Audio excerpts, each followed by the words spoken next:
I, 41 male, have been married to Jane, 37 female, for about 10 years now. We both have 2 kids from previous relationships. I have Tim, 19 male, and Harry, teen male, while she has Eve, 18 female, and Matt, teen male. About half a year ago, my father died and left us his house, which we moved into, selling our old house.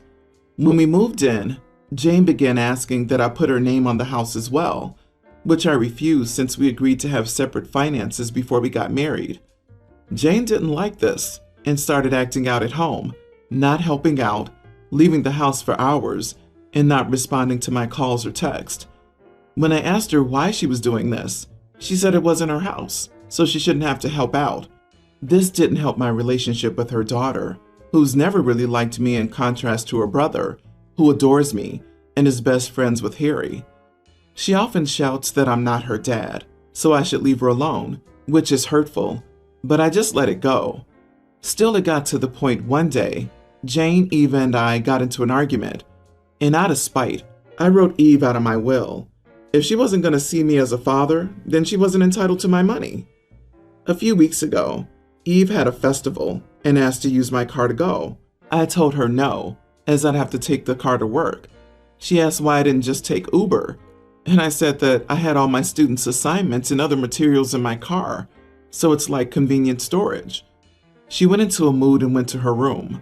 Come the day before the festival, I wake up to go to work, and my car isn't there. I had to call in sick to work and call everyone to find out where my car had gone. I called the police to report a stolen vehicle, and a few hours later, I get an angry call from Jane shouting at me for getting Eve arrested. It turns out Eve and her friends broke into my car the night before and took it so they could go to the festival. When they got home from the station, they went off on me and accused me of hating Eve and wanting her to suffer in jail. I just went to sleep because I was already too stressed out for the day. Come the next morning, I found out that Jane had gone through my folders and seen my will and told Eve. Eve smashed her brother Matt's gaming PC that I'd bought for him, saying that he doesn't deserve anything from that monster. When I found out, I was livid. Her mother tried to defend her, and I wasn't having any of it, and I just ended up kicking Eve out of my house. Jane shouted at me, saying how could I do that to her, and that I'm a selfish monster. I didn't care. I just let her talk while Eve packed her things. Jane has been sleeping in Eve's room now. She goes to work, orders takeaway for herself, and just stays in the room. I sometimes overhear her talking trash about me on the phone. Eve has been staying with her aunt on the other side of the city. I feel bad since I just wanted to give the kids a real family, and now I've just gone and ruined it for them. So, am I the idiot? Not the idiot, but Eve isn't the main issue. Your wife is. Provided that you split the money from the house you two had before you moved into your father's house, there's no real issue there, since you already had separate finances. Jane's response was immature and gave Eve tacit permission to act out. Then she egged her on more by sharing your will. Eve stole your car. You had every right to call the police. She also destroyed her brother's PC out of spite. Family therapy if you want to save this sinking, sunken ship. You're also not blameless, as it's petty to write someone out of your will out of spite, rather than to try to work on the relationship. And describing his wife's behavior as acting out, as one might describe a child's behavior, I had to go back to the story's beginning to make sure I had the name straight. Also, I suspect OP hasn't told us all he should consider about the home ownership situation. Frankly, I think the marriage is likely over. I think OP owned the previous home, and it was all in his name, so the money from the sale went to him, which is fair. I don't think Eve deserves the chance to work things out. She's an adult, and she has no excuses to treat people like crap, especially the person housing them. Not the idiot OP. Divorce Jane ASAP. Kick her out as well. You and your kids don't need this type of abuse. P.S. If Jane's gonna act like a roommate, then treat her like one. Make sure she pays rent, etc. Divorce her and keep Matt. That said, all of Eve's actions here are her own.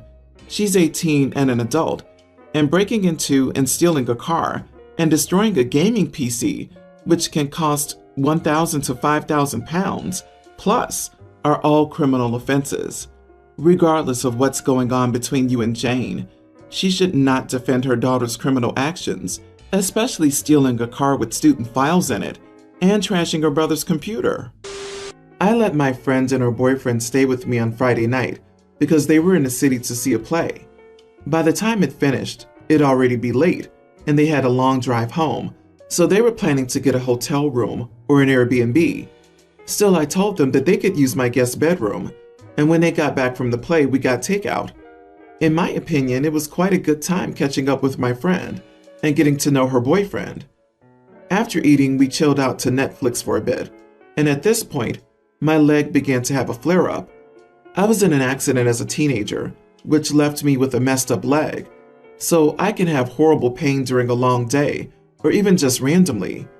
All my friends are aware of this, as it's just a part of my life that I have to consider whenever I make plans. I just rolled my jean leg up to my knee as I sat on the sofa and massaged the leg and scar tissue to try and ease the pain as we watched The Sandman. I didn't think anything of it until today. My friend told me she hadn't appreciated me showing off my leg in front of her boyfriend and massaging it.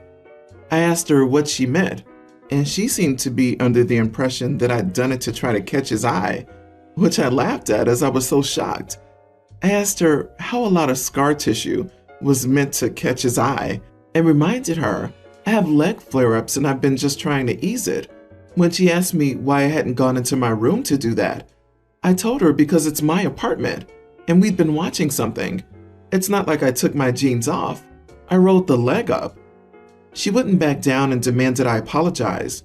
And when I told her I had nothing to apologize for, and if it made her uncomfortable, she could have gone into the guest room with him. After that, she ended the call. My friend has always been a bit insecure in her relationships, so maybe I should have been more thoughtful, but doing that is by far the least sexy thing I could have done.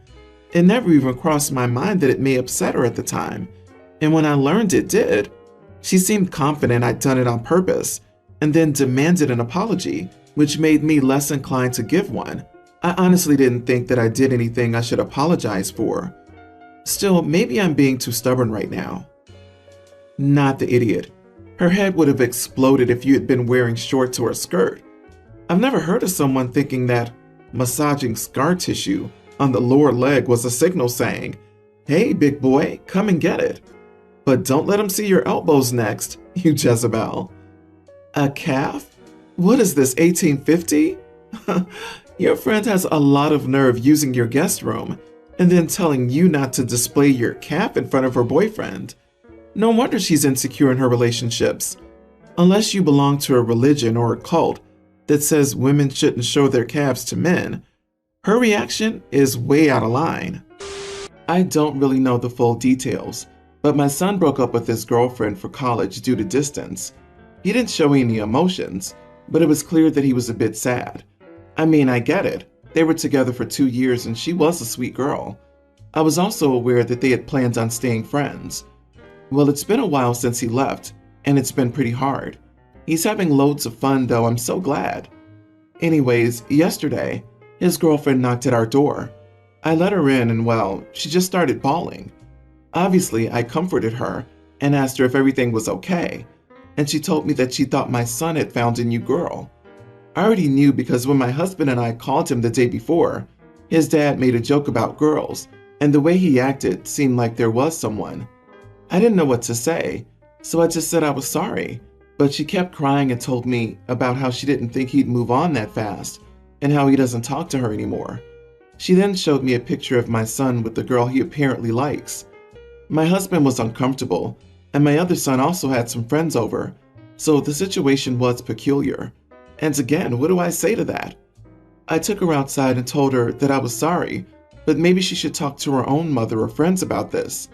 She got really wide-eyed and said, "You don't think what he's doing is wrong?" So I just sighed and said, "Listen, stuff happens, but life goes on. I got over it. You will and should as well." I thought I did pretty well considering the circumstances, but she began to cry even harder. She called me terrible and said she expected me to be more understanding since I've known her as my son's girlfriend for 2 years. If I can throw her away like this, then it's no wonder my son can. She called me a mean person before getting in her car and driving away. I didn't expect the reaction, so I'm slightly surprised. I suppose I could have been more understanding, but I didn't want to give her false hope. My husband doesn't really care. He's just happy she left. But my sister thinks I'm stupid because the girl didn't come over to get a reality check. She just wanted some support. I didn't even mean for my words to come off as a reality check, but maybe I did come across as mean. Am I the idiot? The correct answer to her question is, you are no longer a couple, so of course he can date someone new. You gave her an even milder answer, along with the good advice that she should be turning to her family and friends rather than her ex-boyfriend's mother. Not the idiot, OP. You have nothing to feel bad about. Why does your sister think it's your job to give her some support? What would support sound like? Yeah, my son's a jerk for not wanting to be in a long-distance relationship. Who raised him? I don't know the young lady, but I'd be willing to bet she was there to enlist your aid in getting them back together. I'm sure she's a sweet girl, but I wouldn't touch that with a 10-foot pole. Agree. I think she was expecting his mom to call him to task to make him not date until she was ready. Also, I wouldn't call that a reality check.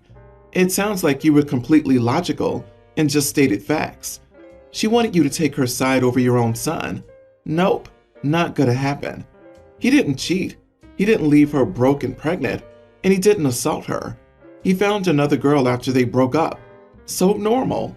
Breakups hurt, but it's a part of life, and you need to be an adult through that pain. That's where adulting really happens. I, 22 female, recently found out my boyfriend, 23, of nearly 2 years has never been to an aquarium or a zoo or anything like that. Growing up, his family didn't have much money, so they never really took day trips. I decided to fix that and planned a date on which I would surprise him. We'd be going to the aquarium that I went to growing up, going out for McDonald's, and stopping by the pier to hit up some of the fair rides there, all my treat. Basically, a classic kid's day trip that he never got to do growing up. We had the date and it was a blast. My boyfriend loved every minute of it and got super emotional at some points. A win of a date, and everyone was happy. Until I was talking about it with my family recently. I've got a younger brother who's a pre-tween. My parents were annoyed that I'd done this kid-friendly day and had not taken my brother along to give them a break, and even loudly talked about all the fun the three of us could have had together. My brother heard this, as they weren't exactly being quiet, and got super upset, as he wanted to go to the aquarium and get McDonald's and go on rides. I was kinda angry at them for doing this, and pointed out that it was a date with my boyfriend, and bringing a kid would be weird, though I promised my brother I'd take him out for McDonald's tomorrow. Not good enough, apparently. My parents pointed out how I still live with them, so I need to be more considerate of my little brother and their needing time. Now, I pay rent and help out around the house. I'm not exactly someone milking my parents dry, and I also babysit my brother all the time. I don't think it's unreasonable to want to have a date with my boyfriend alone, even if it is a kid-friendly date. My family seemed to think, though, as it wasn't a romantic one, that I should have. Not the idiot. Yeah, he's your brother, but he's their son, not yours. It's not your responsibility to take care of your brother so that they can have free time. They chose to have children, so they must take care of and parent their child. A date isn't a kid-friendly event. It's romantic and personal, not suitable for a kid. Say, what would we have done with him while we had intimacy or made out in the car at Lookout Point with a straight face? But seriously, not the idiot. If they need a break, they need to ask.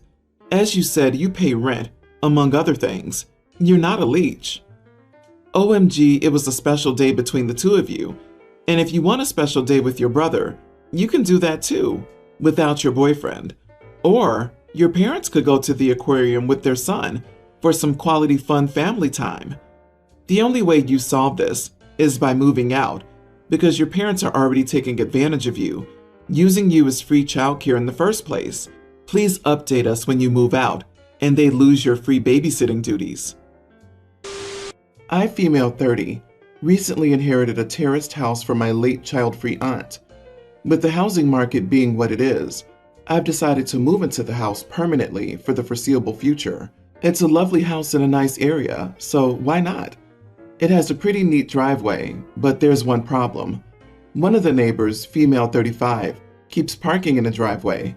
I talked to her politely about it, and she explained that my aunt used to let her park in the driveway because my aunt didn't have a car, whereas she and her husband have a car each, and their driveway can only fit one car.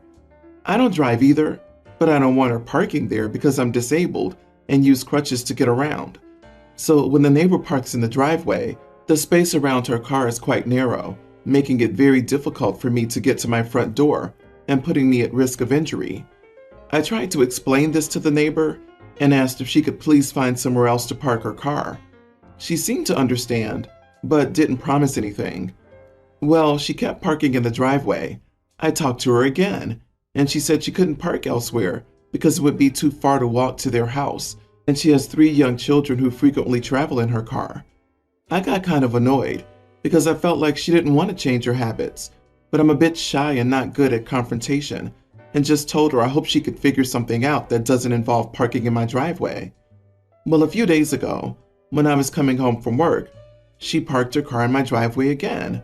However, this time her car was parked really forward and super close to my front door, making it pretty much impossible for me to get into my own house. Even a non-disabled person wouldn't be able to get in. There was no space to even open the front door. It opens outwards. Here's what probably makes me an idiot. I was furious and tired of the situation. So without trying to talk to this neighbor again, I called the police on a non-emergency number, explained the situation, and they showed up and towed my neighbor's car. Obviously, she was furious when she found out and showed up at my door the next day. She said I'm inconsiderate and should learn how to compromise, and that if I asked her to, she would have moved her car. I don't believe her. Am I the idiot? Not the idiot. Should learn how to communicate? Is that expression ever used other than by idiots who are not getting their way? Every time I see it deployed, the compromise is that the idiot gets everything they want and you get screwed. The compromise is you won't park in her front yard. OP should compromise by putting one of those heavy garden benches in the middle of her driveway so no one can park there and she can sit and enjoy her property in peace. I don't believe for a second that the neighbor innocently parked so close you couldn't even open your front door. They were trying to punish you. They played silly idiot and you clapped back. Good on you. Though beware that they will try to retaliate. Also, one thing I noticed is neighbor can't park her car further because of her kids, but then why don't they park her car in her driveway and the husband walks a few minutes to his? How about this compromise? You don't park in my driveway and I won't have your car towed. I call that a win-win. She expects a disabled person to hobble over to her house to ask her to move her car. You were more than patient, and now she can go and see if the towing company wants to compromise with her.